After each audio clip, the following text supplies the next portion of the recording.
Hola, bienvenidos nuevamente. Yo soy Teso López, licenciado en Filosofía, y pues esta vez vamos a hablar de algo un poco diferente. La primera sesión hablamos de pintura, la segunda de filosofía. Hoy vamos a hablar de poesía. Y para hablar de poesía creo que vamos a comenzar con uno de los grandes, tal vez uno de los más grandes, e incluso para algunos el más grande de todos, ¿sí? ¿Qué pensarías si te dijera que alguien se volvió loco por amor? Que alguien amó tanto a una persona que se volvió loco por amor, ¿sí? Al punto de que el amor lo envolvió tanto que ya no le importó nada más. Y además era un amor no correspondido. Y aún así no quiso quedarse con el dolor, no quiso quedarse con la desilusión. Se quedó con el amor de una persona que nunca iba a estar con él. Un amor bellamente doloroso que lo llevó a la locura. Imagínate un loco enamorado, un poeta, tal vez el más grande de todos, sino uno de los más grandes de todos, un loco enamorado, ¿sí? Por una persona que él sintió en un momento una esperanza de que podía estar con esa persona, pero que después se dio cuenta que nunca iba a poder estar con ella. Al principio él creyó que sí, pero después él supo que no. Y aún así, en lugar del enojo, de la traición, de todo lo que se viene, él aún así decide nunca estar enojado, nunca reclamar, y simplemente agradecer por el gran amor que se tiene. ¿Sí? Esto es enorme, ¿no? Esto es solo de un corazón muy puro, de un alma muy noble, de una persona con una mente extraordinaria, un espíritu enorme y unos sentimientos muy, muy puros. Vamos a hablar hoy de Hölderlin. Hölderlin se escribe una novela hermosísima llamada El Hiperión, que, bueno, El Hiperión es una de las, desde mi perspectiva, para mí, en lo personal, para mí, que quede claro, para mí, es la novela más hermosa que yo he leído. Sí, es el punto del lenguaje de la poesía llevada a la historia más grande que yo he podido tener. Pero hoy, en lugar de referirnos a su libro del Hiperión, vamos a referirnos a sus poesías, ¿sí? A sus poesías, ¿sí?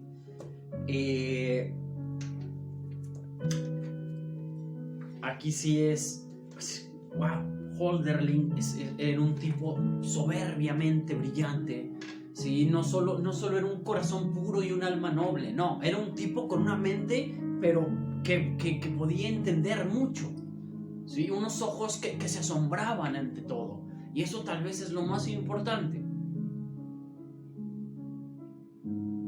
que cuando crecemos perdemos el asombro. Y esto es, ¿cómo es posible que un niño vea tanta belleza y que el adulto sea tan amargado? Benditos los adultos que son como niños, ¿sí? Dejad que los niños se acerquen a mí, porque de ellos está el reino de los cielos, ¿sí? Ser como niños en cuanto a la pureza, en cuanto al asombro. Esto es genial, esto es maravilloso, de un punto enorme, ¿sí? Bueno, datos biográficos de Hölderlin muy rápido.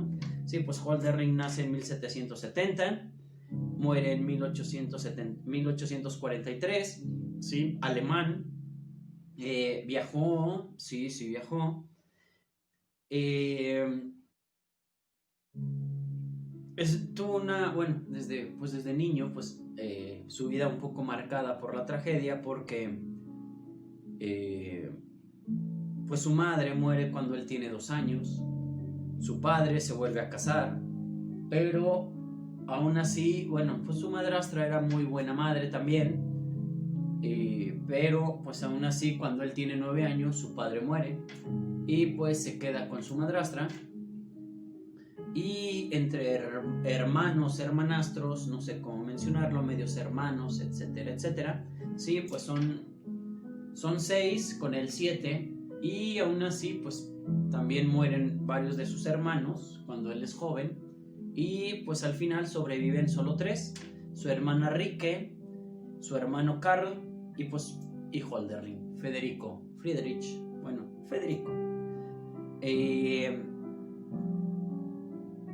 Sí, muy, muy trágico, pero pues bueno, él quiere estudiar, se va a estudiar, estudia filosofía clásica sobre todo, pero estudia filosofía, estudia literatura clásica, ¿sí? Se aprende a hablar lenguas muertas, sobre todo el griego, le encantaban los griegos, y pues en la universidad conoce a gente tan importante, ¿sí?, que sus amigos de universidad no son nada más y nada menos que Hegel y Schelling. Hegel, el espíritu absoluto, y Schelling, ¿sí? Y después, pues también, sí, tiene ahí sus encuentros muy interesantes con Goethe, con Herder y con otro poeta que también es muy, muy bueno, ¿sí?, con Novalis. O sea, imagínense esta etapa de Alemania, ¿no? O sea, en la poesía se encuentran Novalis, Goethe y Hölderlin.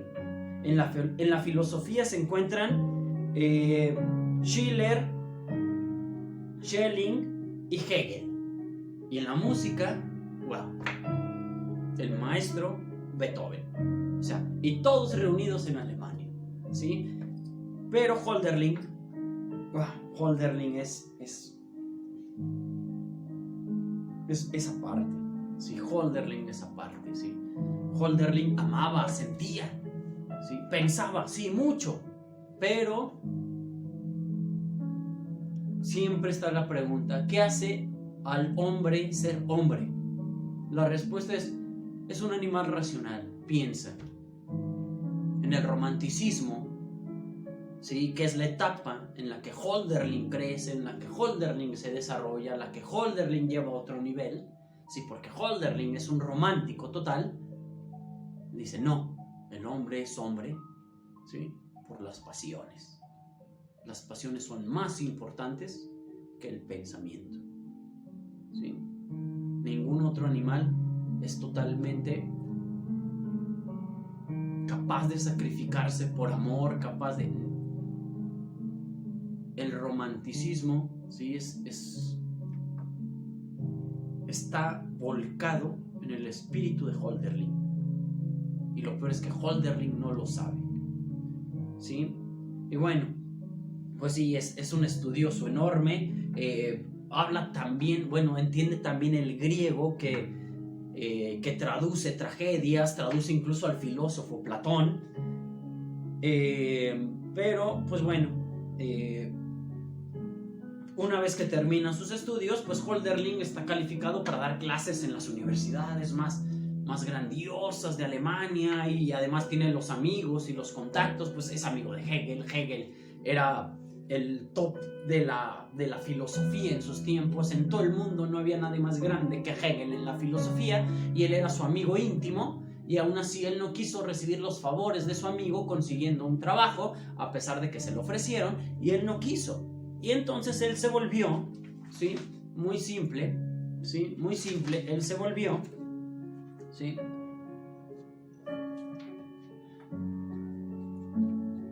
él se volvió, ¿sí?, un maestro particular, ¿sí?, un maestro particular de gente rica, claro, era una persona muy preparada, y no hay que olvidar esto: el conocimiento cuesta y cuesta mucho, y la persona que no esté dispuesta a pagar por el conocimiento, pues es porque esa persona creo que no tiene mucho conocimiento. El conocimiento es muy caro, ¿sí? Y entonces pues Hölderlin se vuelve maestro, ¿sí? Se vuelve maestro, tutor de los hijos de familias muy ricas. Y entonces, siendo maestro así, conoce a un tipo llamado Jacob Gontard, y pues comienza a enseñarle a sus hijos. Pero pues Jacob era una persona muy ocupada, demasiado ocupada. Era comerciante y además era banquero, ¿sí? Era el típico hombre de negocios, ¿no? Así de sistemático, rutinario, frío, calculador. Y pues su esposa era la típica esposa, ¿no? Típica entre comillas, porque por lo que nos dice Hölderlin, era hermosísima.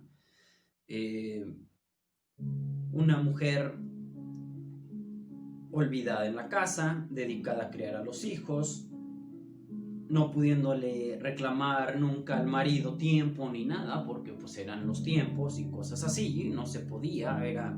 El marido era proveedor, la mujer era ama de casa, y los roles estaban súper marcados. Pero pues Hölderlin, cuando vio a la esposa, quedó perdidamente enamorado, pero enamorado a un nivel que pocas veces en la historia se ha visto. Incluso la esposa de Jacob se llamaba Suzette. Hölderlin la llamó Diotima. ¿Por qué Diotima? Porque Diotima, en la antigua Grecia, recuerden que Hölderlin era un amante de los griegos, era un experto en la cultura griega, ¿no? Les comenté hace rato, tradujo desde filosofía hasta tragedias griegas, ¿sí? Diotima es la mujer que enseñó el amor a los filósofos.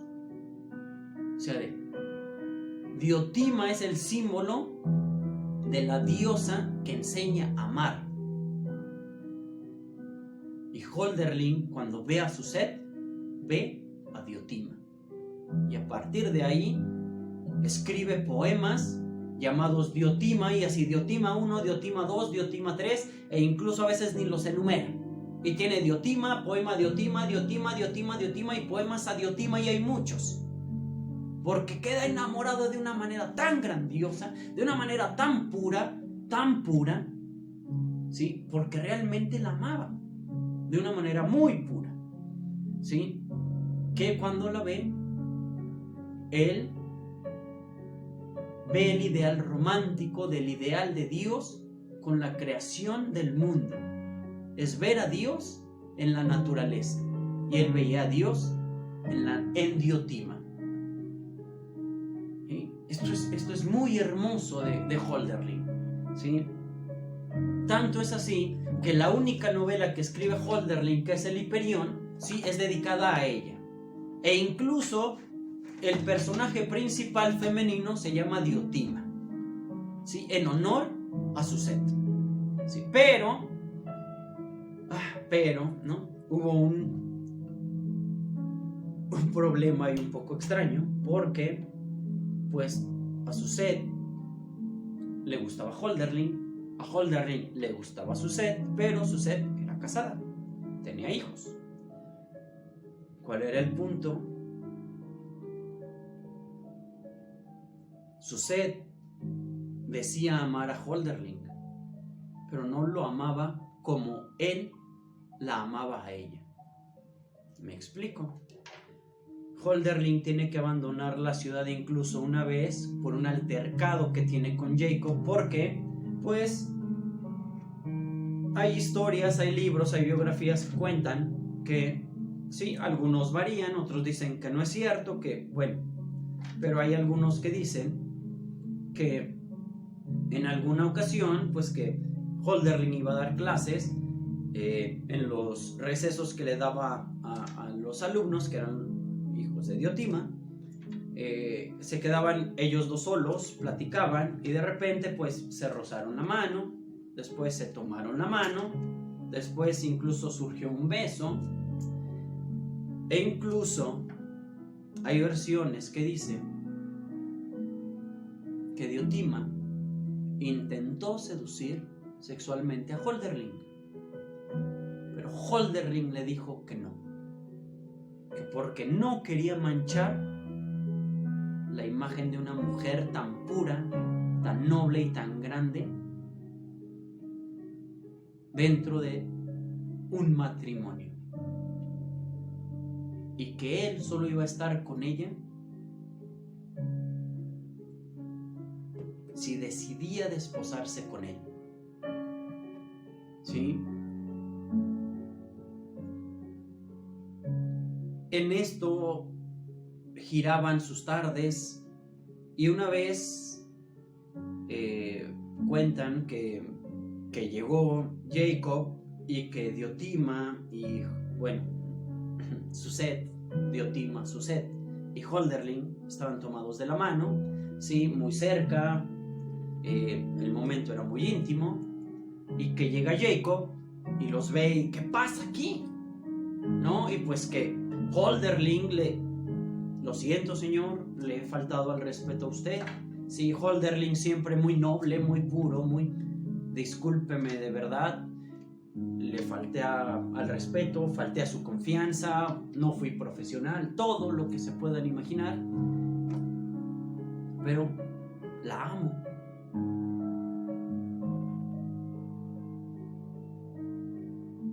Quiero estar con ella, quiero casarme con ella, ¿sí? Si ella quisiera estar conmigo, a sus hijos los quisiera como si fueran los míos, ¿sí?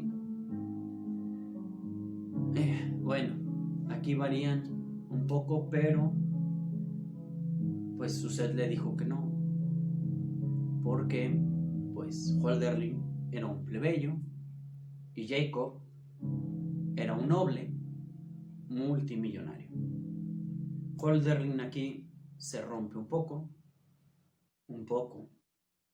y entonces pues abandona la ciudad, pero el dolor no termina ahí, porque mantienen correspondencia a escondidas Suset y Hölderlin, en donde pues Hölderlin le escribe cartas bellísimas, llenas de poesía, llenas de pasión, y Suset donde pues le da como cierta esperanza del amor, cierta de espérame, cosas así, pero pues que no van a pasar. Tal vez en el fondo Hölderlin lo sabía,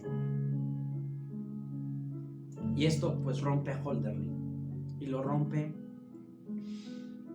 pues creo que de manera muy grande.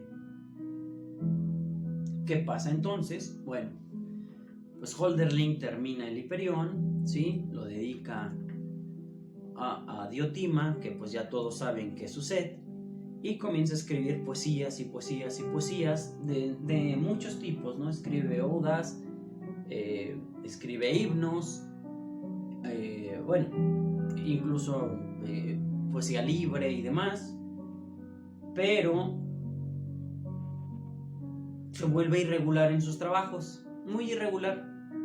Si uno de sus amigos le consigue un trabajo de bibliotecario, pero no lo cumplía Hölderlin, porque comienza a romperse mentalmente, emocionalmente. Bueno, no, emocionalmente yo creo que no, mentalmente comienza a romperse. Y entonces pues dejaba el trabajo de bibliotecario a medias y se salía antes del tiempo, y que vagaba por los pueblos, se perdía en el bosque, que no era, su higiene personal era muy descuidada, que incluso parecía vagabundo y cosas por el estilo, que por la calle iba hablando solo en voz muy alta, como si estuviera alguien platicando, y pues la gente lo daba por loco, hasta el punto que sí, en 1802 muere Diotima, ¿sí? Él tiene 32 años. O sea, es un adulto, pero es joven. 32 años y le avisan que muere Diotima. Que muere su Set. Muere su Diotima. Sí, esta diosa que le enseñó el amor, por eso era Diotima. Y se rompe totalmente. A partir de ahí sí, se rompe totalmente. Al punto que su familia y sus amigos lo mandan, ¿sí?, con un gran psicólogo muy importante a un hospital psiquiátrico y pagan, pero como el hospital psiquiátrico, el primero al que lo mandan era de manera muy libre, muy humano, lo dejaban salir a pasear y cosas así, pero en sus paseos él se perdía igual que antes, como si fuera un vagabundo, caminaba y caminaba y caminaba, no tenía sensación del espacio ni del tiempo ni nada, e incluso, fíjense, la locura fue tan grande que olvidó su nombre, olvidó que él era un escritor, ¿sí? Su libro del Hiperión, ¿sí?, sus primeros libros de poesías eran famosísimos en Alemania. El libro del Hiperión era un libro hermosísimo, bueno, es un libro hermosísimo y ya se vendía mucho, ¿sí?, pero él ni se enteraba, ¿sí? Y el tipo salía a caminar en la calle como un vagabundo y se escapaba del... Bueno, no es que se escapara, es que como el centro psiquiátrico en el que estaba, pues era tan libre, pues sí, como tan humano, que les dejaban pasear y pues él se salía de las zonas de paseo y se perdía y de repente lo encontraban días después, ¿sí? Y así estuvo 231 días encerrado, bueno, hospitalizado en este centro psiquiátrico. Y entonces, ¿qué pasó? Pues su familia, pues ya, no, es que no podemos con él. ¿Qué iban a hacer? Lo iban a cambiar de ese centro psiquiátrico a uno con reglas más estrictas, ¿sí? A un internado con reglas más estrictas, donde estuviera casi siempre encerrado, siempre controlado, hasta cierto punto, sí, que, bueno,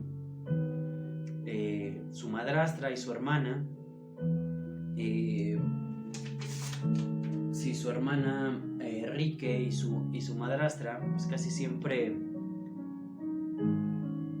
se dieron por vencidas, no sabían qué hacer. Ha de haber sido muy difícil, ¿no? O sea, uno dice, pobre Hölderlin, no, pobre de todos. O sea, de tratar con una persona así no ha de haber sido fácil. Y pues querían mandarlo a un centro psiquiátrico un poco más controlado, donde estuviera encerrado.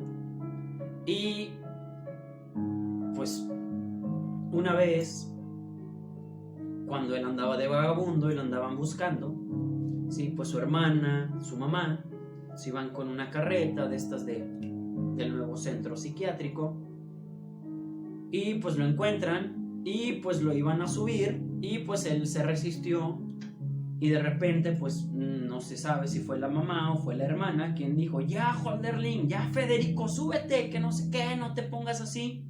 Que iba pasando un ebanista. ¿Qué es un ebanista? Un carpintero que no conocía a Hölderlin más que en sus libros, que era un fan enorme del Hiperión. Y entonces él voltea y se queda sorprendido y pues va y, oiga, disculpe, ¿qué pasa aquí? No, pues es que nos queremos llevar a este tipo porque está loco, que no sé qué. ¿Y cómo se llama ese tipo? Pues él ya había escuchado el nombre de Hölderlin, Federico, bueno, Friedrich, y entonces pues así es, Friedrich Hölderlin, y pues el tipo llevaba madera, pero llevaba un morral y saca un libro del Imperio y le dice, ¿él escribió este libro? Sí, así, ¿él escribió este libro? Le dicen, sí es él.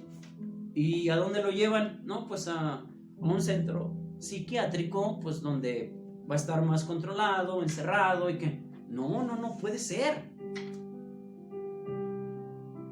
¿Cómo que no puede ser? ¿Usted se va a hacer cargo? Un ebanista, un carpintero de apellido Zimmerman, dijo, sí, yo me voy a hacer cargo de él.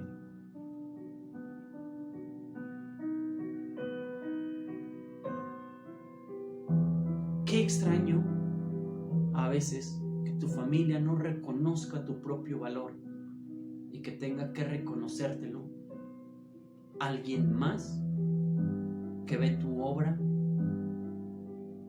desde afuera, y que en donde los demás ven locura, él vio pasión y genialidad.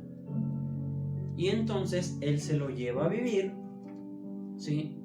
Y por casi 40 años vive en la casa de este ebanista, ¿sí? Llamado Zimmer, ¿sí? Zimmer, ¿sí? Hasta que Hölderlin muere, ¿sí? Hasta que Hölderlin muere.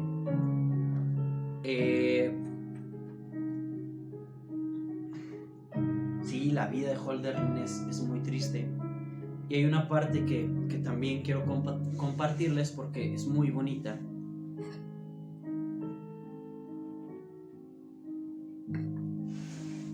Sí, Hölderlin cada vez estaba más loco, cada vez no reconocía, no se reconocía, de verdad olvidaba su nombre, iba por la calle y le gritaban, Hölderlin, Federico, y pues no hacía caso, y de repente alguien le grita, oiga usted el bibliotecario, y volteaba, así porque recordaba su último trabajo, y volteaba, y bueno, pues la gente no entendía, pero de repente tenía momentos en los que regresaba a su lucidez, y entonces en su lucidez recordaba toda la locura, y pues se daba cuenta del daño y de la tristeza que le causaba a sus seres queridos.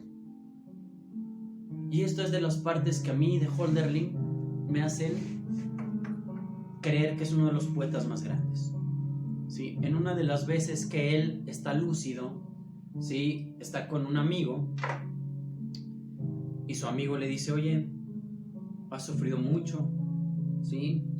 Le dice, sí, y Hölderlin llora y le dice, y he hecho sufrir a mi familia, he hecho sufrir a mis amigos, estoy con un tipo que me admira, pero que realmente no sabe quién soy, no es de mi familia, es un carpintero y además es tan humilde y tiene que sacrificar su dinero, su comida, su casa por estarme cuidando, y el tipo sufría mucho cuando regresaba, porque se sentía muy culpable de todo lo que les ocasionaba a la gente que quería. Y una vez uno de sus amigos le dice, oye, ahorita que estás consciente, ¿por qué no te suicidas? Sí, en aquellos tiempos rondaba la idea del Werther de Goethe, un libro muy importante que ensalza la idea del suicidio, porque el suicidio, bueno, hay que ser muy abiertos de mente y no ver el suicidio simplemente como algo bueno o algo malo. El suicidio es muy complejo. Y pues en aquellos tiempos el libro del Werther de Goethe era muy importante. Y le preguntan, ¿no? O sea, y no se lo dice en mal plan, así como de, no, al contrario. O sea, como le dice como, o sea, como parte de liberarse, ¿no? Le dice, oye, ¿por qué? Pues si ya estás, ¿por qué el suicidio no es una opción? Y él dice, sí lo he pensado. Sí, pero a pesar de que ella murió, a pesar de que su sed murió, bueno, no le decía su sed, le decía Diotima. A pesar de que Diotima murió, la amo tanto. Y aún en mis momentos de locura, ¿sí? Cuando no recuerdo nada, la recuerdo a ella. Por eso en mis momentos de locura le escribo también poesías a ella. Y si me muero yo, si me suicido, si yo llego a morir, este amor enorme que siento morirá también. Y este amor merece vivir un poco más. Por eso prefiero sufrir un poco más la locura para que este amor no muera aún.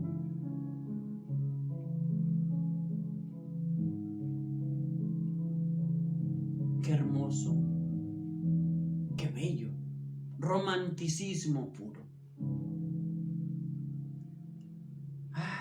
Bueno, y pues bueno,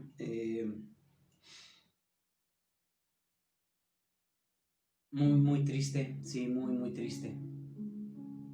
Sí, y en 1843 muere Hölderlin en la casa de un desconocido, de alguien que no era un familiar, de un artesano, sí, porque su familia no quería hacerse cargo de él. Bueno, esto hay que decirlo, ¿no? La familia, la hermanastra y la madrastra, bueno, no sé cómo decirlo, siempre apoyaron económicamente a Zimmer, pero aún así, pues, vivió en la casa de alguien que no era su familia, cuando su familia estaba ahí. Y así murió, loco, rodeado su cuarto de papeles llenos de poesía. Y ahora quiero hablarles de una pequeña poesía, ¿sí? Bueno, llamada Pan y Vino. Pan y Vino, sí, está aquí, sí. Viene una parte al final, sí. Y dice así: me parece a veces mejor dormir que estar sin compañero. Al esperar así, ¿qué hacer o decir? No lo sé. Esto es lo importante. ¿Y para qué poetas en tiempos de indigencia? ¿Para qué poetas en tiempos de indigencia? ¿Qué es la indigencia? El sufrimiento, el dolor, el no tener nada, la penuria, ¿sí? ¿Para qué poetas en tiempos de indigencia? Esto es sorprendente, ¿sí? Esto es sorprendente, ¿sí? ¿Para qué poetas en tiempos de indigencia?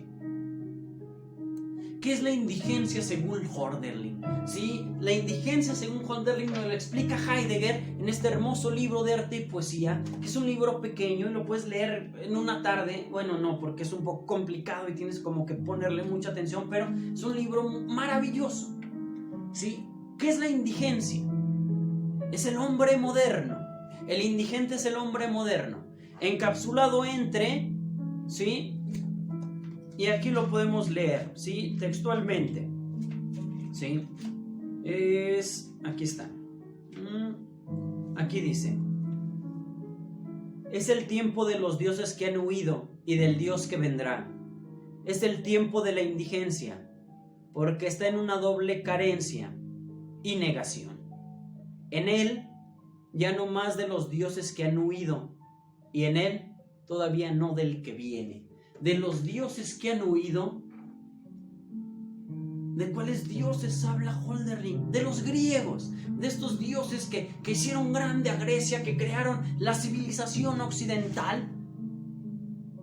Y del otro Dios que no ha regresado, que aún no viene, ¿sí? Creo que sabemos de quién hablamos, ¿sí? Y somos somos estos hombres sin Dios. Somos estos hombres que solo nos queda ser nosotros, pero vivimos encapsulados entre el pasado o el futuro, entre un pasado que fue hermoso, que qué bonito regresar a lo que fue, o al contrario, vivir en el futuro será mejor, hay que tener esperanza en el futuro, y así vivimos los hombres en la indigencia, en la carencia, ¿sí? ¿Para qué poetas en tiempos de tristeza, de dolor?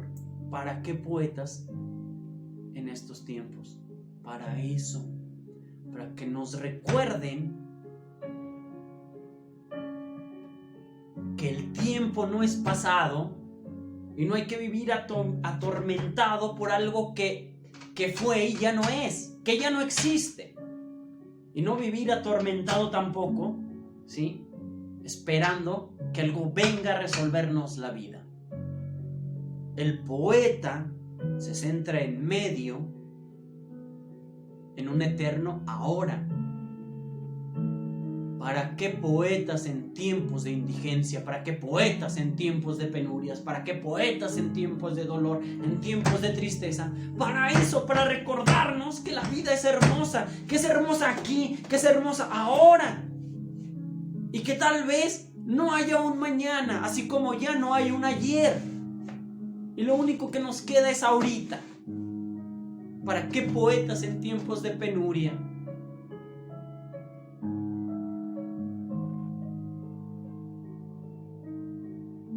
Porque vemos la vida en la actualidad y decimos delincuencia, corrupción, muerte, asesinato, guerra. Sí, pero aún en medio de todo eso, el poeta es el más importante. Porque es el único capaz de ver la belleza que aún nos queda. Sí, la sonrisa de un niño, el aroma de las flores,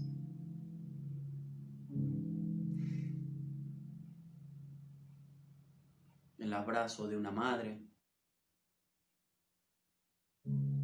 el aliento de un padre. Y aquí están, aquí, ahora. Sí, el romanticismo es esto, ver a Dios en la naturaleza, y la naturaleza está aquí, enfrente de nosotros. Incluso nosotros somos un espejo de la divinidad.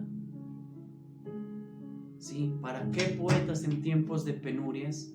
Pues para recordarnos que somos bellos, que la vida es hermosa, y que este sentimiento hermoso que sentimos por otros merece vivir un día más. Así como él, aunque perdió a Diotima, ¿sí? No perdió lo que sentía por Diotima, no perdió lo que sentía por su sed. Y eso es lo importante. ¿Para qué poetas en tiempos de penurias, en tiempos de indigencia, en tiempos de abandono?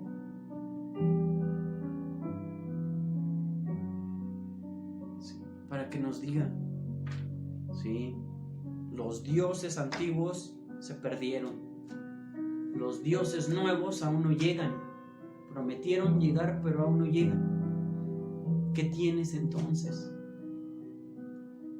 Tienes la vida, tienes la naturaleza, tienes el amor que puedes sentir por otros. Y cuando amas a los otros, aunque no estén enfrente de ti, nunca los pierdes, porque siempre te llevas una parte de ellos y siempre te acompañará una parte de ellos. ¿Sí? ¿Para qué poetas en tiempos de penurias, en tiempos de indigencia? Para que los que no somos unos genios como ellos, ¿sí?, al leer la poesía nos recuerden que vale la pena vivir, que vale la pena seguir vivo, y que aunque a veces parezca que no existe, sí está ahí la belleza, y está en las cosas más mínimas y más bellas, ¿sí? Tan mínimas como el tener salud, el poder caminar y el poder respirar, o cosas aún todavía más grandes, como que a una persona que amas tanto, que quieres tanto, te diga: ten un buen día.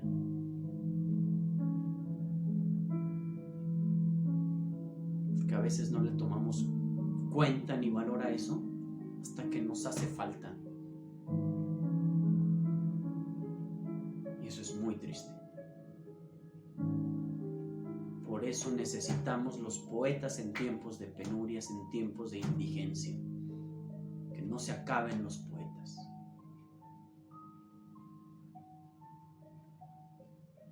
Bueno, esto es Hölderlin, sí. De verdad, lean el Hiperión. lean sus odas. Es súper bonito, bellísimo, de verdad. Sí, todo cambia, todo muere, menos los dioses. Pero aún así, Hölderlin nos dice esto. Sí, Hölderlin nos dice esto. Sí. No se vayan, tengo una frase para ustedes.